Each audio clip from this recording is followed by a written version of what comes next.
What is money? A simple question perhaps, one we think we know the answer to.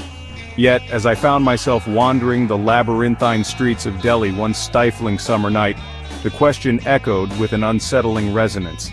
The humid air hung heavy, thick with the scent of spices and exhaust fumes, a stark contrast to the cool breeze of my memories. It was a city of contradictions, where ancient wisdom whispered alongside the cacophony of modern chaos. And it was here, in the heart of this urban jungle, that I was forced to confront the true nature of money. The hour had long since passed midnight. The city that never sleeps was finally succumbing to slumber, its frenetic energy dissipating into the stillness of the night. Streetlights cast long dancing shadows, illuminating the remnants of the day, discarded food wrappers, stray dogs seeking scraps, and a lone figure that brought me to a sudden halt.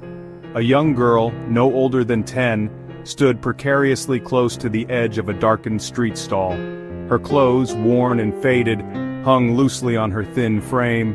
Her eyes, wide and wary, darted around, reflecting the city's restless energy, a stark contrast to her small, still body. A wave of emotions washed over me: pity, anger, a profound sense of injustice. What was this child doing alone at this hour? Where were her parents? The innocence that should have been etched on her face was replaced by a weariness that spoke volumes. Her presence, a jarring note in the symphony of the night, was a stark reminder of the disparities that plagued our world. The question returned, more insistent now: what is money, that it could allow such injustice to exist? As I approached the girl, hesitant to intrude yet compelled to help, a drunk man stumbled out of a nearby bar, his words slurred, his gait unsteady. He caught sight of the girl and ambled towards her, his intentions unclear. Fear flickered in her eyes, and she instinctively shrunk back. I intervened, my voice firm as I steered the man away, his protest fading into the night. The girl remained motionless, her gaze fixed on the ground. A small act of kindness, perhaps, but one that underscored the harsh realities of her life. Section 5. The currency of survival. Money, or rather the lack of it, had forced this child into the streets. It had robbed her of her childhood, her innocence, her right to feel safe. It had pushed her to the margins of society, where survival trumped all else. The street was her playground, her school, her only source of income. This was the true face of poverty, raw, unflinching, and utterly heartbreaking. The girl in her silence had spoken volumes about the power of money and the devastating consequences of its absence.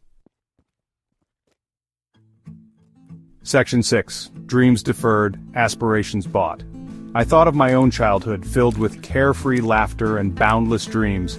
Dreams of becoming a doctor, an astronaut, a writer, aspirations fueled by imagination, not limited by circumstance. Money, in my world, was a tool, a means to an end. But for this girl, and countless others like her, money was a matter of life and death. It dictated their present and cast a long shadow over their future.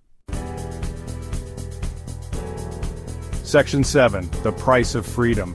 I recalled the words of a wise man who had renounced all worldly possessions to live a life of simplicity and service.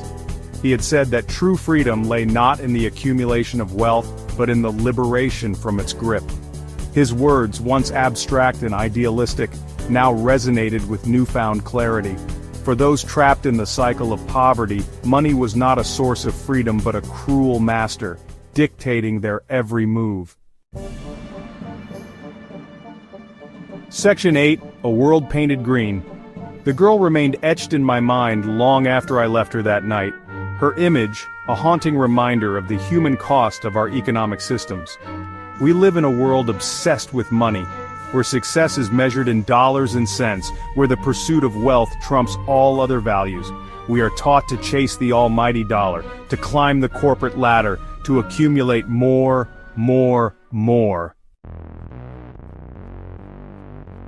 Section 9. The illusion of value. But what is money really? It's nothing more than pieces of paper, metal discs, digits on a screen. It has no intrinsic value, yet we have imbued it with immense power. We have allowed it to define our worth, to shape our aspirations, to control our lives. Money, in its essence, is bullshit. A grand illusion that we have collectively chosen to believe in. And like all illusions, it has the power to deceive and destroy. Section 10. Your money, your choice. As I sit here penning these thoughts, I am struck by the weight of responsibility that comes with privilege. What will I do with my money? Will I use it to perpetuate the systems that create such stark inequalities, or will I choose a different path? The question hangs in the air, as heavy as the humid Delhi night. The answer, I realize, lies not in theoretical musings but in concrete actions. It lies in the choices we make, both big and small, to create a more just and equitable world.